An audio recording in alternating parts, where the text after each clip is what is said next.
hey, let's say you're a coach on a team, and you have to pick up a new player for your team. You have a free agent that you've never seen before. Oh, you have 2 free agents. You've never seen or heard of them before, but one is from, I don't even know.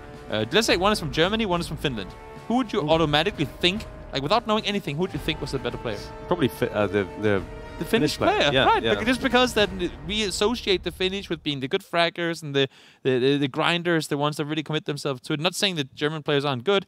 It's just, I mean, it's just how you normally think when you say Finnish PUBG player. Yeah. They have made some Finnish players have made a very good, I guess you can say, general thought of all Finnish players. Yeah, they've made a mark on their sort of their region as being a very strong fragging region in terms of mechanical skill, and I think it definitely shows for sure. But then again, so have Germany.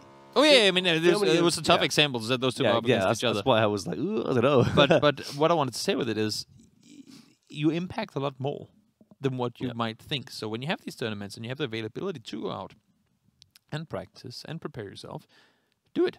Because believe me, your time will be it will be well spent. Oh my lord. Oh. Finland did everything they could this time around to get a circle. Wow. Like, they honestly did everything they could. They went out east because the circle came there. They went to military because the circle came there. They have control of west because the circle could go there. The only place they don't have a player is towards the north. I think there's like an anti-Finland magnet on these circles. It has to shift as far away as it can from Finnish players. Yeah, there's some kind of like algorithm in the code that just says, nope, Finnish player equals north circle. How do you say no in Finnish? I don't even know that. I wouldn't know that. I can say yksi, kaksi, kolme. That's 1, 2, 3, but that's pretty much all I know. Yksi, kaksi, kolme, I think. That's 1, 2, 3. I think so. When I was in preschool, we had a classmate from Finland that stayed there for a week or something, and that was all I learned back then. But I still remember it from preschool. Yeah, well, there we go. Yeah, I just thought it sounded like sim salabim alakasam. I don't even know. It sounded like a magic spell. Kolm, and then you start flying or something like that. It does. I mean, it could have been in Harry Potter, and I wouldn't have known. It could have been some sort of Harry Potter lines. That's Finnish. Yeah, that's great, what it is. Wingardium Leviosa means, do you want to go have dinner with me tonight? No, I don't know. It is a fun language, and the great thing about, I mean, just Finnish people in general. I don't know. Just I've yet to meet. I mean, at least in terms of PUBG, I've yet to meet a Finnish player that didn't, at least for the most part, always have a smile on their face. No, they're always happy people, and I love it. I do agree. That's something that we've seen multiple times. I mean, you know, when they interview, you know, Finnish players when they've just won a game or something, there's always a nice little smile on their face. Yeah, it's always good to see. Well, the Germans are a little more serious, right? Yeah, the more sort of like the more business, straight-faced kind of people. Yeah, like job done. Hardcore stereotyping nations here, but that's what it is. It is Nations Royale, and of course, we got to put our thoughts on it. What give me 3 words that describe a UK PUBG player. Oh wow, I'm gonna stereotype the hell out of me as well. Oh yeah, that's the funny part of it. Ooh, 3 words that stereotype the average UK PUBG player. Can we actually read that? Oh, I guess not. T. Okay. Yeah. You need T to. I didn't bring my glasses today, and also I didn't bring my pixel enhancer. Yeah, no. No, you need T. Yeah. Is that just for memes, or is it actually true? That's general fuel for playing games. You know, you gotta have a really warm, piping hot cup of tea. Okay. Next year, you know. That's one thing. That's one thing. You've got to be a really bad driver. Does that come with being British? Yes. Is that because you're used to having the steering wheel on the right side, and in this game it's on the left, so you get super confused? That's exactly it. Yeah. Would you honestly, if there was a setting in this game called like UK driving, would you toggle that on for the sake of it being easier for you?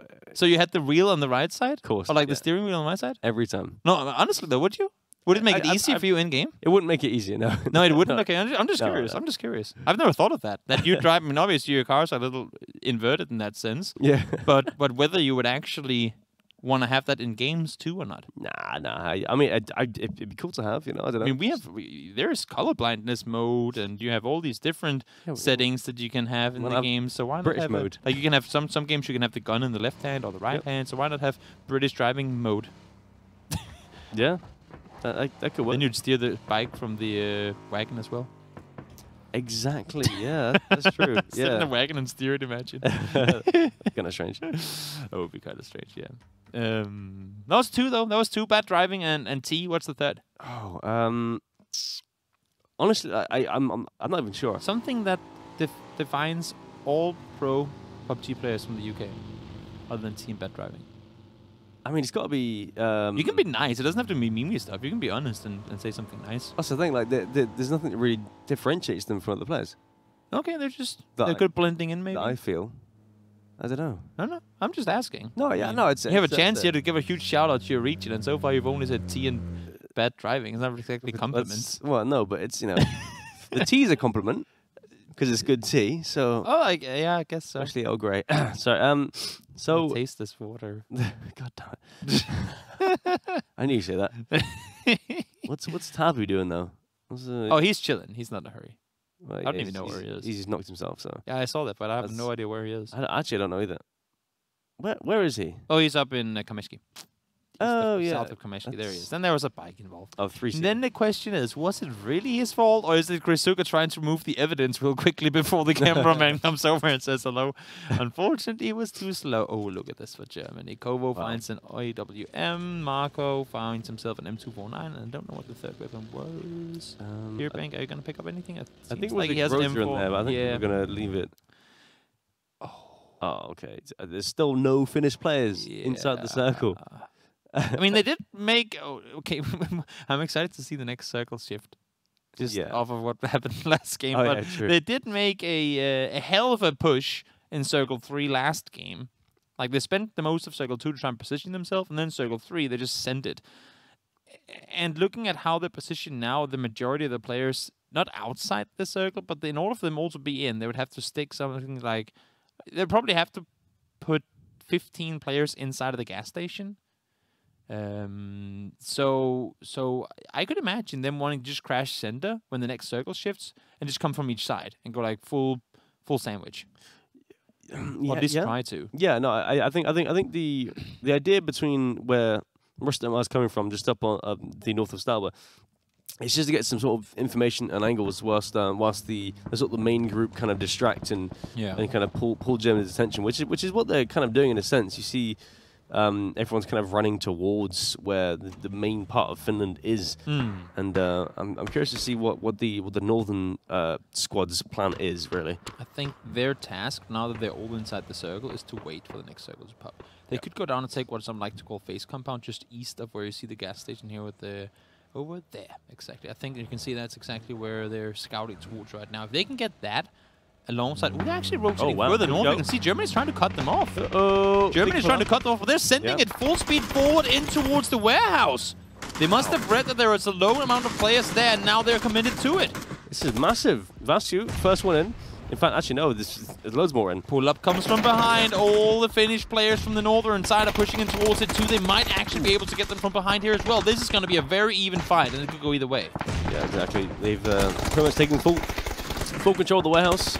And looks like the northern Finnish players are pushing in towards that face compound you just said actually as well. So it's coming out. They need to continue.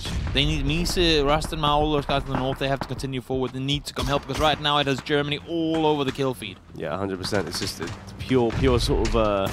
But where do you fight it? Where do you fight it? Honestly, I don't know really. You have to crash the other houses too. And it seems like they just don't want to commit to it. But there are only 7 or 8 players on the northern side, and 7 or 8 is not going to be enough to save them, and 7 or 8 is not going to be enough missing on the south side to survive. No, they need them. I think what they need to do is pull up on the houses that they've just left here and kind of come in from behind and essentially sandwich them completely on the backside, and that should be it. But 2 or 3 players are preventing half the German forces to come help, or half their Finnish forces to come help their teammates, because Finland is getting pooped on around the warehouse, and they're not doing anything to help. This is tough. It's 4 down for Finland here as well. They've pulled up to this little ridge here. I don't think this isn't it. Like they need communication right here. Exactly, they should have pushed all the way up. Yeah, there's nothing really telling that they have any idea what they want to do really. And now obviously Germany with 15 kills, they're way ahead. 24-16. It's once again a situation where Germany actually had a pretty decent chance at making a play. Oh no, that's gonna be Chris down. Unfortunately, Meese does find him. It's not over yet. It's not over yet. Again, we know the Finnish are some amazing fraggers, and they do have a very talented roster, but they are completely outnumbered. I mean, as I say that, it's only 6 people down, so technically anything can still happen. They will really need a good shift next serve. Yeah, I mean, if you look at the warehouse now that they try to push, they put like nearly half of their numbers towards that warehouse, and now it's just full of blue names from Germany. So they will somehow need the Germans to be forced to go on an offensive in order to win this. And I don't see how that can happen with the positions that they have. They don't have anything extremely center, and everything they have, there are German players around there anyway. Yeah, this is no. Yeah, no, I think Germany players need to just chill. They're just waiting. Yeah, exactly. There's no reason for the German players to go aggressive anywhere. Yeah, there's no need for them to even move. Just sit there and shoot, and the Finnish players will come to you because they're so split. If they decide to push a certain angle, then that could play into the Finnish players' hands. You say passive, but Kobo decides to push up towards the building. He doesn't have a nade. He has a level 3 helmet though. That might come in handy, depending on how the Finnish players decide to shoot forwards. He's shooting a little, trying to get some info, spraying through the smoke.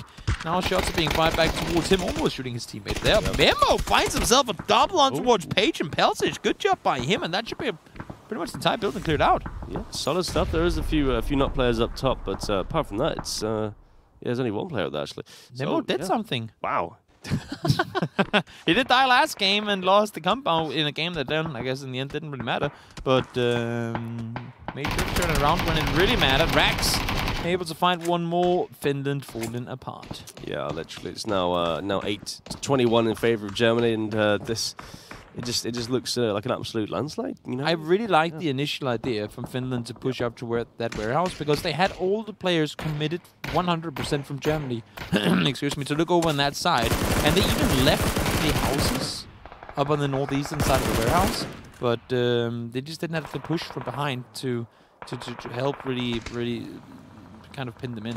Yeah, no, there was no sort of help from the northern squad that came in, and I understand the idea, but there was just I guess there was no communication to say, right, like, you know, now you guys from the north need to come in and help out and sandwich somehow.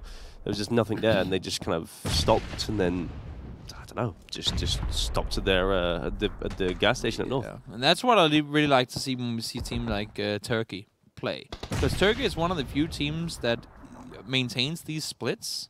I mean, Finland has lost this game. I don't think there's anything else to really cast in it. But Turkey has managed, as one of the few teams, to really maintain those splits for quite a long time and do well. You see, Greece, they on purpose avoid doing anything even close to it. Like, they just say, we'll be one big bunch and push around together. But that's going to be it. Finland eliminated once more, 2-0.